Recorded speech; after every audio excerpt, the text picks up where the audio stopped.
अध्याय 2 निवेशक और मुद्रास्फीति। हाल के वर्षों में मुद्रास्फीति और इसके खिलाफ मुकाबला लोगों के दिमाग पर छाया रहा है। विशेष समय में डॉलर की सिकुड़ती क्रय शक्ति और विशेष रूप से भविष्य में इसमें और गंभीर गिरावट के भय या सटोरियों की ऐसी उम्मीद ने वॉल स्ट्रीट की सोच को काफी प्रभावित किया है। ये साफ है कि जीवन यापन लागत बढ़ने पर सबसे ज्यादा पीड़ित वही होते हैं जिनकी आमदनी निश्चित होती है, और यही सिद्धांत मूल धन राशि पर लागू होता है। वहीं दूसरी ओर स्टॉक होल्ड करने वालों के पास मौका होता है कि डॉलर की कम होती क्रय शक्ति को वे अपने बढ़ते लाभांश और शेयरों के भाव से पूरा कर सके। इन निर्विवाद तथ्यों के आधार पर अनेक वित्तीय प्राधिकरणों ने निष्कर्ष निकाले हैं कि बॉन्ड्स एक तरह से निवेश का अलाभप्रद ढांचा है तथा इसलिए साधारण शेयर अपनी मूल प्रकृति के कारण बॉन्ड से अधिक लाभकारी निवेश है। हमने धर्मार्थ संस्थानों को ये सलाह देते सुना है कि उनके पोर्टफोलियो में 100% शेयर और 0% बॉन्ड्स होने चाहिए। ये पुराने दिनों के बिल्कुल उलट बात है, जब ट्रस्टों के निवेश को कानूनन हाई ग्रेड बॉन्ड्स और कुछ चुनिंदा प्रीफर्ड स्टॉक्स तक सीमित रखा गया था। हमारे पाठक इतने बुद्धिमान तो अवश्य होंगे कि ये जान सकें कि हाई क्वालिटी स्टॉक्स भी सभी स्थितियों में बॉन्ड से बेहतर खरीद नहीं हो सकते। फिर चाहे शेयर बाजार कितना भी ऊपर हो और बॉन्ड्स पर उपलब्ध दरों की तुलना में उसका मौजूदा लाभांश रिटर्न कितना भी कम क्यों ना हो। ये बयान उतना ही बेतुका है जितना इससे उलट कहे जाने पर होता, जो वर्षों पहले अक्सर सुनाई देता था कि हर बॉन्ड शेयर से ज्यादा सुरक्षित है। इस अध्याय में हम मुद्रास्फीति कारक पर विभिन्न पैमानों को लागू करने का प्रयास करेंगे ताकि कुछ निष्कर्ष पर पहुंच सकें कि किस हद तक निवेशक भाव के स्तर में भविष्य में होने वाली बढ़ोतरी की अपेक्षाओं से समझदारी से प्रभावित हो सकता है। इस मामले में अन्य वित्त स्थितियों की भांति ही हमें अपनी भविष्य की नीति का आधार बीते अनुभवों से मिले ज्ञान को बनाना होगा। क्या मुद्रास्फीति इस देश के लिए कोई नई चीज है? कम से कम इस गंभीर रूप में जो इसने 1965 से धारण कर लिया है। अगर हमने तुलनात्मक या इससे भी खराब मुद्रास्फीति को साक्षात अनुभव किया है, तो आज की मुद्रास्फीति का सामना करने के लिए उनसे क्या सबक सीखे जा सकते हैं? चलिए हम एक सूची 2-1 से आरंभ करते हैं। एक संक्षिप्त ऐतिहासिक सारणी जिसमें भाव के आम स्तर में हुए बदलावों तथा सामान्य शेयरों की आय और बाजार मूल्य में आए सहगामी बदलावों के बारे में काफी जानकारी संग्रहित है। हमारे आंकड़े 1915 से आरंभ होते हैं और इस प्रकार हर 5 वर्ष के अंतराल से 55 वर्षों को समाहित करते हैं। हमने 1945 की जगह 1946 का उपयोग किया है, जिससे युद्धकालीन भाव नियंत्रण के अंतिम वर्ष से बच सके। सबसे पहली बात जो हमें दिखाई देगी कि मुद्रास्फीति पहले भी और काफी मात्रा में रही है। इसका सबसे बड़ा पंचवर्षीय प्रभाव 1915 से 1920 के बीच था। तब जीवन यापन लागत लगभग दोगुनी हो गई थी। इसकी तुलना 1965 से 1970 के बीच की अवधि से की जा सकती है, जब ये 15% बढ़ गई थी। इस बीच हमने 3 अवधियों में भाव कम होते देखे तथा 6 में विभिन्न दरों से बढ़ते देखे, जिनमें से कुछ काफी कम थे। इसे देखने के बाद निवेशक को मुद्रास्फीति के जारी रहने या बार बार लौटने की संभावना स्पष्ट हो जाएगी। क्या हम ये बता सकते हैं कि मुद्रास्फीति की दर कितनी होने की संभावना है? इसका स्पष्ट जवाब हमारी सारणी से नहीं मिलेगा, क्योंकि ये हर तरह की विविधता दिखाती है। लेकिन ऐसा करने में ज्यादा समझदारी है कि हम इसका संकेत बीते 20 वर्षों के अधिक सिलसिलेवार रिकॉर्ड से हासिल करें। इस अवधि में उपभोक्ता भाव के स्तरों में औसत वार्षिक वृद्धि लगभग 2.5% की रही थी, जो 1965-1970 के बीच 4.5% और केवल वर्ष 1970 में ही 5.4% थी। सरकारी नीति मजबूती से हमेशा बड़े स्तर की मुद्रास्फीति के खिलाफ रही है, और ये मानने के कुछ कारण हैं कि भविष्य में संघीय नीतियां हाल के वर्षों में ज्यादा प्रभावी होंगी। हमारा मानना है कि इस बिंदु पर निवेशक के लिए यही सही रहेगा कि वो अपनी सोच और फैसलों का आधार मुद्रास्फीति की संभावित अस्थिर दर मान लीजिए 3% प्रतिवर्ष को बनाए। ये 1915-1970 की संपूर्ण अवधि की लगभग 2.5% वार्षिक दर की तुलना में है। इस बढ़त के क्या प्रभाव हो सकते हैं? इससे फिलहाल अच्छे मध्यम स्तर के टैक्स फ्री बॉन्ड्स या हमारे उच्च ग्रेड कॉरपोरेट बॉन्ड्स के कर पश्चात तुल्य से हो रही आय में से आधा हिस्सा बढ़ी हुई जीवन यापन लागत में खप जाएगा। ये गंभीर सिकुड़न है, लेकिन इसे बढ़ा चढ़ाकर नहीं देखना चाहिए। इसका ये मतलब कतई नहीं कि निवेशक के निवेश का वास्तविक मूल्य या क्रय शक्ति आने वाले वर्षों में कम हो जाएगी। अगर वो अपनी कर पश्चात ब्याज आमदनी में से आधी खर्च कर देता है तो भी उसकी क्रय शक्ति अक्षुण्ण रहेगी, भले ही वार्षिक मुद्रास्फीति 3% क्यों ना हो जाए। लेकिन स्वाभाविक है कि अगला सवाल यही होगा कि क्या निवेशक तार्किक रूप से तब ज्यादा निश्चित होगा जब वो हाई ग्रेड बॉन्ड्स की अपेक्षा अन्य चीजों को खरीदे और होल्ड करे, चाहे 1970-1971 में रिटर्न दर अभूतपूर्व हो। उदाहरण के लिए, क्या एक हिस्सा बॉन्ड और एक हिस्सा शेयर योजना से पूर्ण शेयर योजना अधिक बेहतर नहीं होगी? क्या सामान्य शेयरों ने मुद्रास्फीति से अंतर्निहित सुरक्षा विकसित नहीं कर ली है? और क्या ये लगभग निश्चित नहीं है कि ये आने वाले वर्षों में बॉन्ड से ज्यादा बेहतर रिटर्न देंगे? क्या ये तथ्य नहीं कि हमारे अध्ययन की 55 वर्षीय अवधि में निवेशकों को शेयरों में बॉन्ड से ज्यादा लाभ मिला है? इन सवालों के जवाब थोड़े जटिल हैं। निश्चित ही अतीत में लंबी अवधि के दौरान सामान्य शेयरों का प्रदर्शन बॉन्ड से ज्यादा बेहतर रहा है। 1915 में DJIA का 77 का औसत बढ़कर 1970 में 753 के औसत तक पहुंच गया, जिसमें वार्षिक चक्रवृद्धि दर 4% से कुछ ही ज्यादा थी, जिसमें हम औसत लाभांश रिटर्न 4% और जोड़ देते हैं। S&P कंपोजिट के पूरक आंकड़े भी लगभग ऐसे ही थे।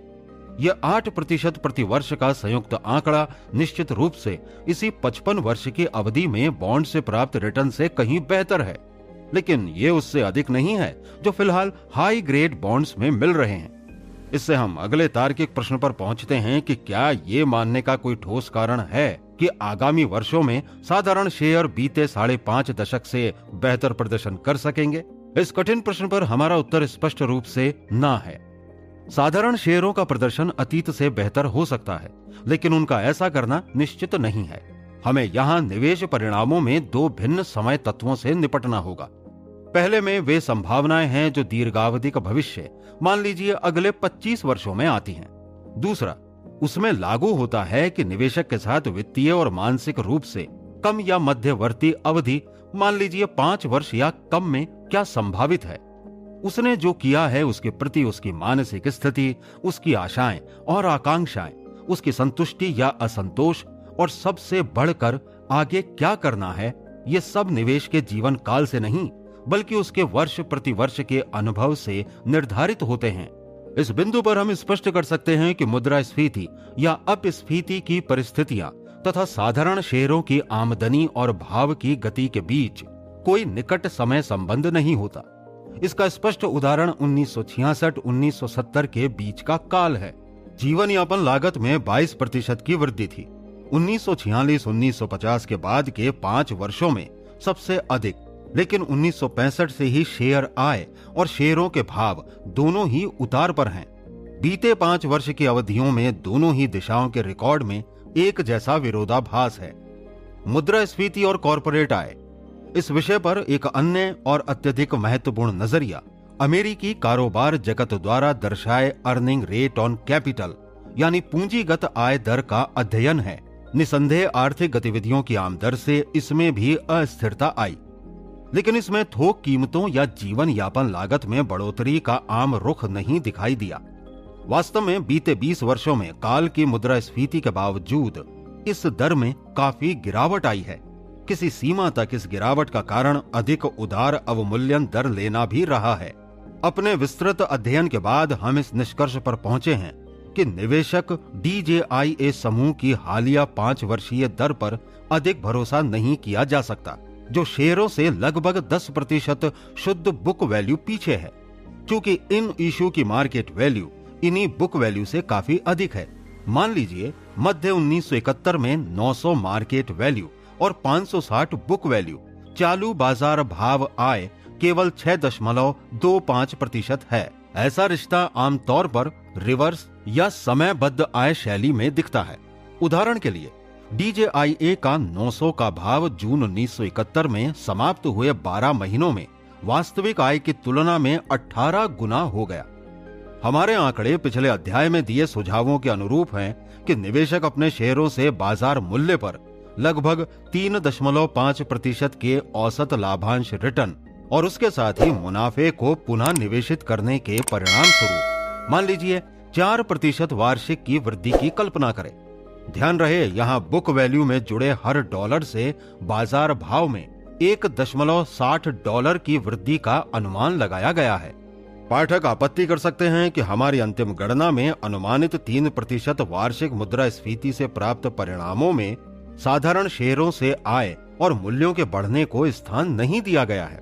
हम इसे इस आधार पर न्याय संगत ठहराते हैं कि ऐसे कोई संकेत नहीं मिले हैं कि पहले कभी मुद्रास्फीति की तुलनात्मक मात्रा का प्रति शेयर आय पर सीधा प्रभाव पड़ा था। ठोस आंकड़े दर्शाते हैं कि बीते 20 वर्षों में DJIA यूनिट से होने वाली तुलनात्मक रूप से सारी बड़ी कमाई का कारण मुनाफे को पुनः निवेशित करना रहा है। अगर मुद्रास्फीति एक अलग लाभकारी कारक के तौर पर काम करती तो इसके प्रभाव से पहले से मौजूद पूंजी के मूल्य में इजाफा होता। इससे बदले में ऐसी पुरानी पूंजी पर रेट ऑफ अर्निंग भी बढ़ जाती और इस तरह पुरानी और नई पूंजी पर जुड़कर भी कुछ ऐसा होता। लेकिन बीते 20 वर्षों में ऐसा कभी कुछ नहीं हुआ। इस दौरान थोक भाव के स्तर में लगभग 40% तक की वृद्धि हुई।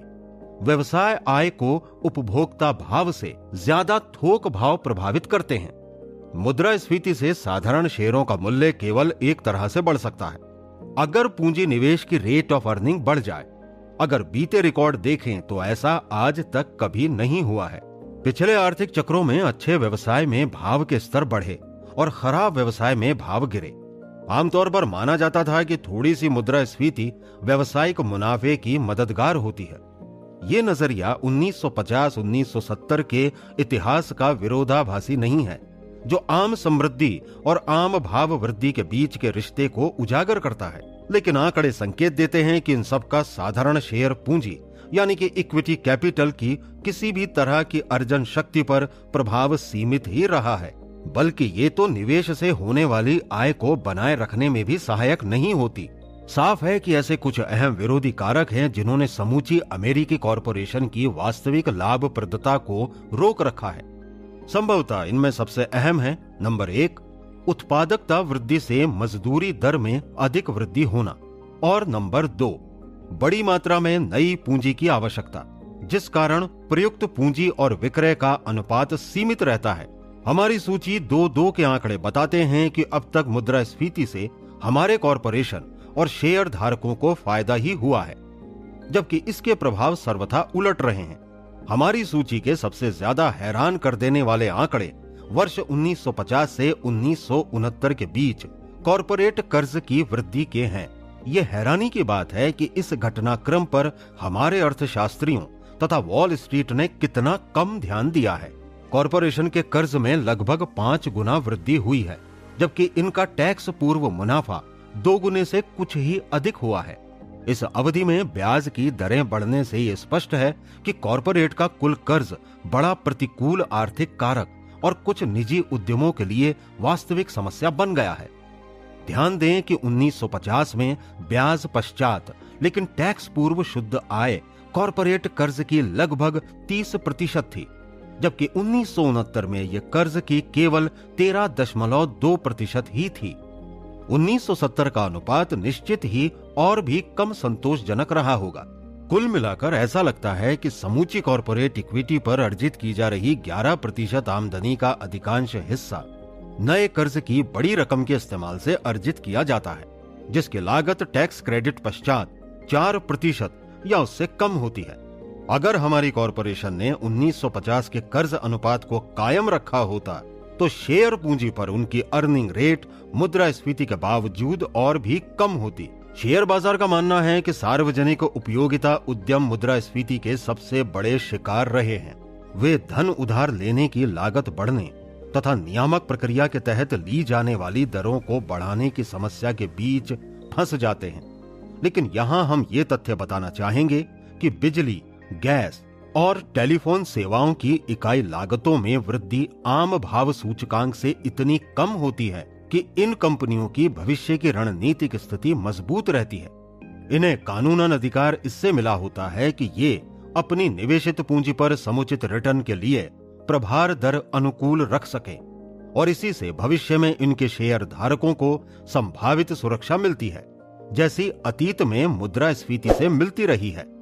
उपरोक्त सभी चीजों से हम पुनः अपने निष्कर्ष पर पहुंचते हैं कि निवेशक के पास ऐसा कोई ठोस आधार नहीं होता कि उसने 1971 के अंत में जिस भाव स्तर पर DJIA टाइप पोर्टफोलियो में साधारण शेयरों को खरीदा था, उससे औसत कुल रिटर्न मान लीजिए 8% से अधिक की आशा रख सके।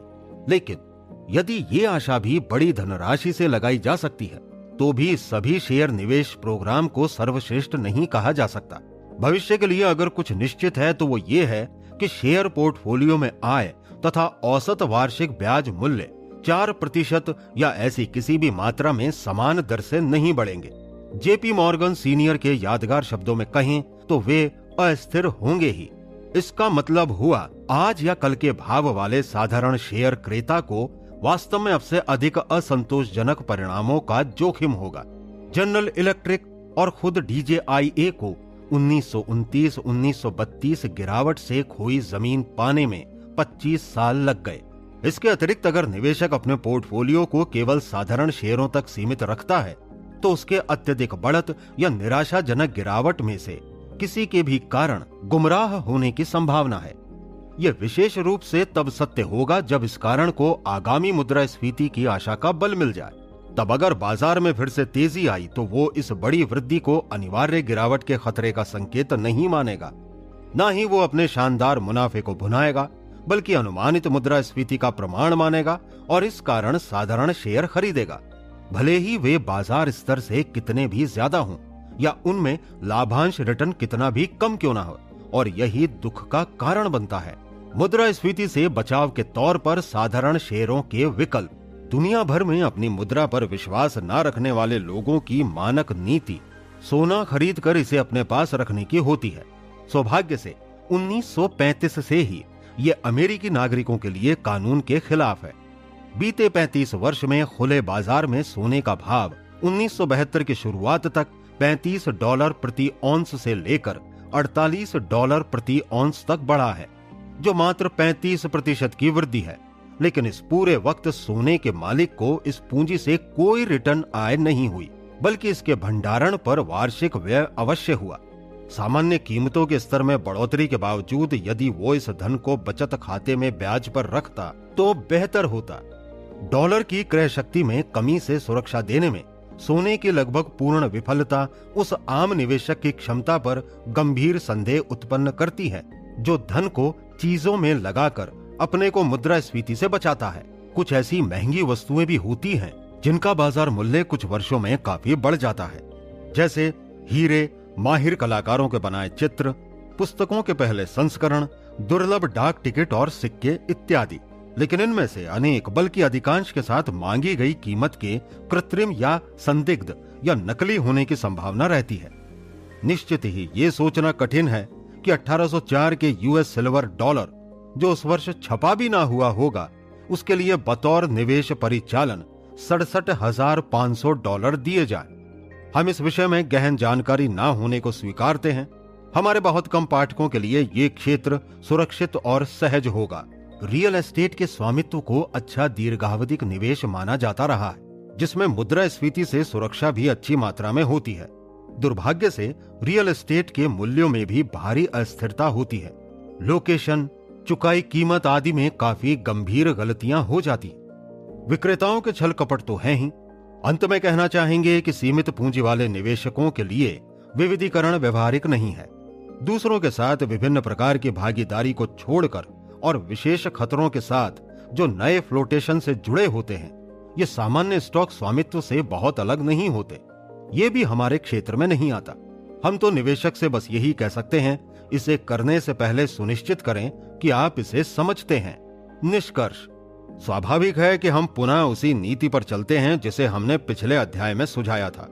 केवल भविष्य की अनिश्चितताओं के कारण निवेशक अपना सारा धन एक ही जगह पर नहीं लगा सकता है, न ही केवल बॉन्ड बास्केट में, फिर भले ही बॉन्ड्स ने हाल ही में कितना भी अधिक शानदार रिटर्न क्यों ना दिया हो, न ही शेयर बास्केट में, भले ही मुद्रास्फीति जारी रहने की कितनी भी संभावना हो। निवेशक जितना अधिक अपने पोर्टफोलियो और उससे मिलने वाली आय पर निर्भर होगा, उसके लिए अपने आप को जीवन के इस अप्रत्याशित और परेशान कर देने वाले हिस्से से सुरक्षित रहना आवश्यक है। यह स्वयं सिद्ध है। रूढ़िवादी निवेशक अपने जोखिम को न्यूनतम रखना चाहते हैं। हमारी दृढ़ सोच है कि खरीदने में शामिल जोखिम, मान लीजिए लगभग 7.5% यील्ड देने वाले टेलीफोन कंपनी के बॉन्ड, उनसे काफी कम है जो DJIA को 900 या यहां सूचीबद्ध ऐसा ही है कोई अन्य शेयर इस पर खरीदने में होते हैं। लेकिन बड़े स्तर की मुद्रास्फीति की संभावना बनी रहती है और इसके प्रति निवेशक को अपनी सुरक्षा करनी ही चाहिए। यह सुनिश्चित करने का कोई तरीका नहीं है कि शेयर घटक ऐसी मुद्रास्फीति से समुचित सुरक्षा दे सकेंगे, लेकिन इनमें बॉन्ड घटक से अधिक सुरक्षा होनी चाहिए। यही बात हमने अपने 1965 के संस्करण में इस विषय पर कही थी और आज भी लिख रहे हैं। पाठक को साफ ही होगा कि हम साधारण शेयरों के इस स्तर यानी DJIA पर 892 के प्रति उत्साहित नहीं है। पहले बताए कारण से हमें लगता है कि रक्षात्मक निवेशक अपने पोर्टफोलियो में साधारण शेयरों के उचित अनुपात के बिना नहीं रह सकता, भले ही हम इसे दो बुराइयों से कमतर माने। सिर्फ बॉन्ड्स वाली होल्डिंग में जोखिम अपेक्षाकृत अधिक है। अध्याय पर टिप्पणी। हेनरी यंगमैन ने कहा है, अमेरिकी दिनों दिन मजबूत होते जा रहे हैं। 20 साल पहले किराना के $10 के सामान को 2 लोग उठाते थे। आज 5 साल का एक बच्चा भी इसे उठा सकता है। मुद्रास्फीति, इसकी परवाह किसे है? आखिर 1997 और 2002 के बीच वस्तु और सेवाओं की कीमत में वार्षिक वृद्धि औसतन 2.2% थी और अर्थशास्त्रियों का मानना है कि यह निम्नतम बिंदु दर भी अतिरंजित है। क्षण भर विचार करें कि कंप्यूटर और घरेलू इलेक्ट्रॉनिक्स के भाव में कितनी गिरावट आई है और किस तरह अनेक वस्तुओं की गुणवत्ता अच्छी हुई है, अर्थात ग्राहकों को अपने धन का बेहतर मूल्य मिल रहा है। हाल के वर्षों में अमेरिका में वास्तविक मुद्रास्फीति दर लगभग 1% वार्षिक है। यह वृद्धि इतनी कम है कि अनेक विशेषज्ञों ने मुद्रास्फीति के मर जाने का दावा कर दिया। धन का भ्रम निवेशकों के मुद्रास्फीति की अहमियत को अनदेखा करने का एक और कारण है, जिसे मनोवैज्ञानिक धन भ्रम भी कहते हैं। अगर आपको वर्ष में 2% की वेतन वृद्धि मिले जबकि मुद्रास्फीति 4% चल रही हो, तो निश्चित ही यह आपको उससे बेहतर लगेगा अगर वर्ष में मुद्रास्फीति 0 रहे और वेतन में 2% की कटौती हो जाए, जबकि दोनों ही हालात में दरअसल आपका वेतन समान ही है। मुद्रास्फीति के बाद 2% कम। जब तक नाम मात्र का या पूर्ण बदलाव सकारात्मक हो, हम इसे अच्छा मानते हैं, भले ही इसका वास्तविक या मुद्रास्फीति पश्चात परिणाम नकारात्मक हो और आपके वेतन में हुआ कोई भी बदलाव अर्थव्यवस्था में आए समूचे आम परिवर्तन के मुकाबले ज्यादा सुस्पष्ट और विशिष्ट होता है। इसी तरह 1980 में निवेशक बैंक के सर्टिफिकेट ऑफ डिपॉजिट CD पर मिलने वाले 11% से खुश थे और वे 2003 में लगभग 2% अर्जन से काफी निराश थे।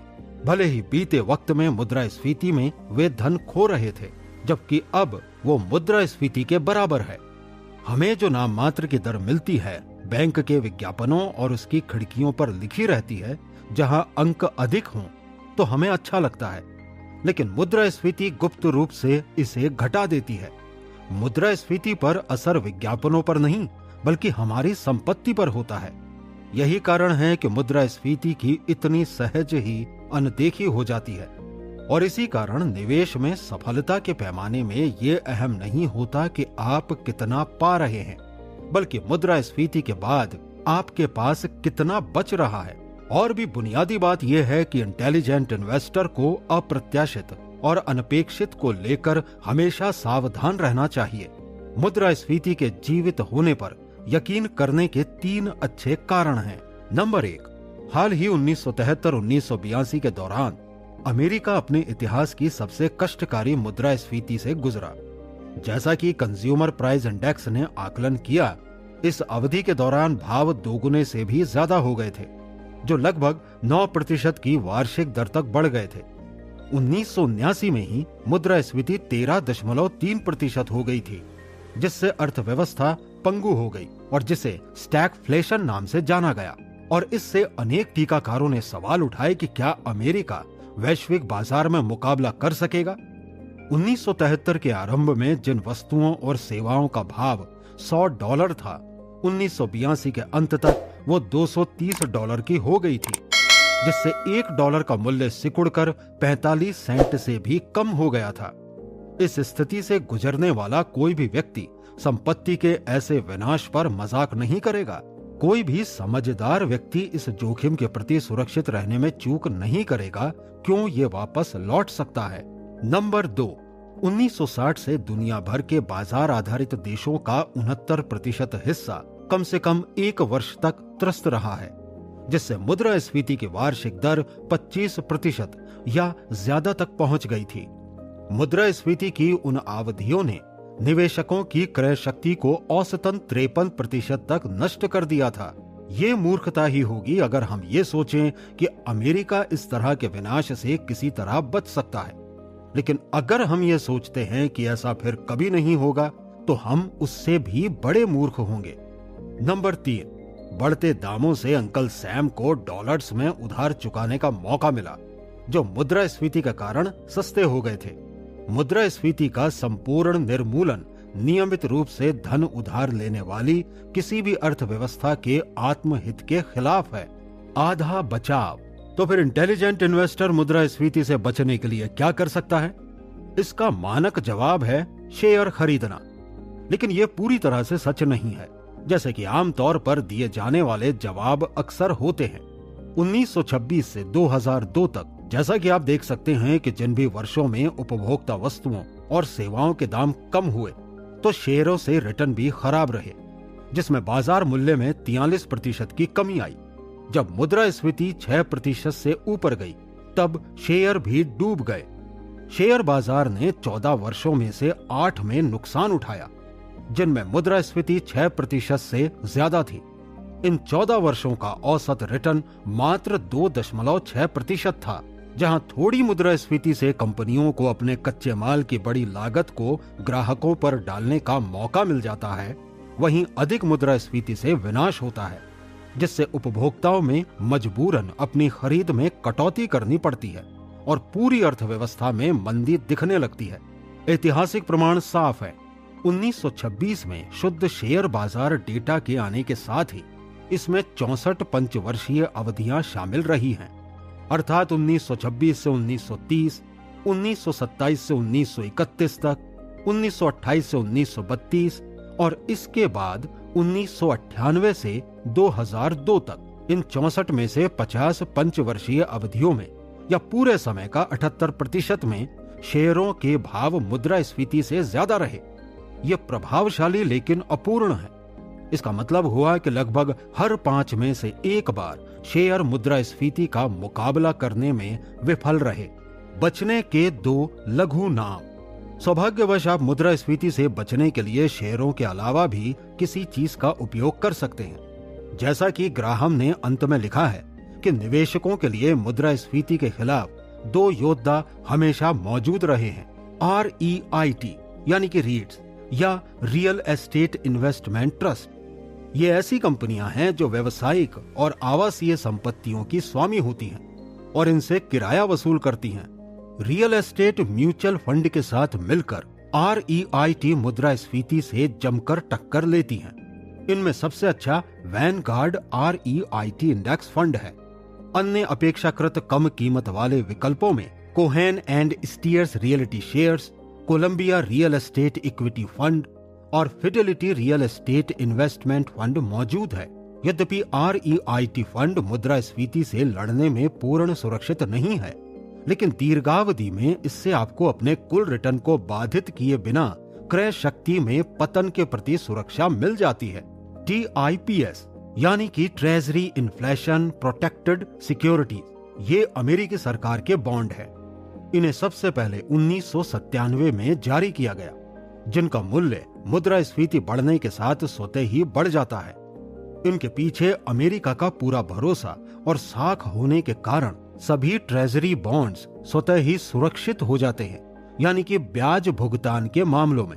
लेकिन इसके साथ ही टीआईपीएस ये भी गारंटी देता है कि आपका निवेश मूल्य मुद्रास्फीति से अप्रभावित रहेगा। एक छोटे से पैकेज में आप खुद को वित्तीय हानि और क्रय शक्ति घटने से सुरक्षित कर लेते हैं। लेकिन इसमें एक कमी भी है। जब भी मुद्रास्फीति बढ़ने से आपके टीआईपीएस बॉन्ड का मूल्य बढ़ता है तो इंटरनल रेवेन्यू सर्विस इस मूल्य वृद्धि को कर योग्य आय के तौर पर लेती है। भले ही ये पूरी तरह से कागज पर मिला लाभ ही है, सिवाय इसके कि आपने बॉन्ड को एक नए उच्च भाव पर बेचा ना हो। आईआरएस को ये क्यों सही लगता है? इंटेलिजेंट इन्वेस्टर को वित्त विश्लेषण मार्क श्वेबर के बुद्धिमत्तापूर्ण शब्दों को याद रखना चाहिए। किसी नौकरशाह से क्यों का सवाल कभी ना करें। इस तंग करने वाली टैक्स जटिलता के कारण टीआईपीएस टैक्स छूट प्राप्त सेवानिवृत्ति खाते जैसे IRA या 401k के लिए सबसे उचित हैं, जिसमें आपकी कर योग्य आय बढ़ती नहीं है। आप टीआईपीएस को सीधे अमेरिकी सरकार से www.publicdate.trees.gov/of-inflin.htm से खरीद सकते हैं, या इन्हें कम लागत वाले mutual fund Vanguard inflation protected security या Fidelity inflation protected bond fund से भी खरीद सकते हैं। इसे सीधे खरीदें या फंड के माध्यम से। टीआईपीएस आपके रिटायरमेंट फंड के अनुपात का आदर्श विकल्प है, जिसे आप अन्यथा नकद रखते। इन्हें ट्रेड ना करें। टीआईपीएस छोटी अवधि में अस्थिर हो सकते हैं, इसलिए ये बतौर स्थायी जीवन पर्यंत होल्डिंग के तौर पर सबसे अच्छा काम करते हैं। अधिकांश निवेशकों के लिए अपनी रिटायरमेंट आस्तियों में से कम 10% का आवंटन टीआईपीएस में करना अपने धन के एक हिस्से को पूर्णतः सुरक्षित तथा मुद्रास्फीति के लंबे अदृश्य नाखूनों से दूर रखने का बुद्धिमत्तापूर्ण तरीका है।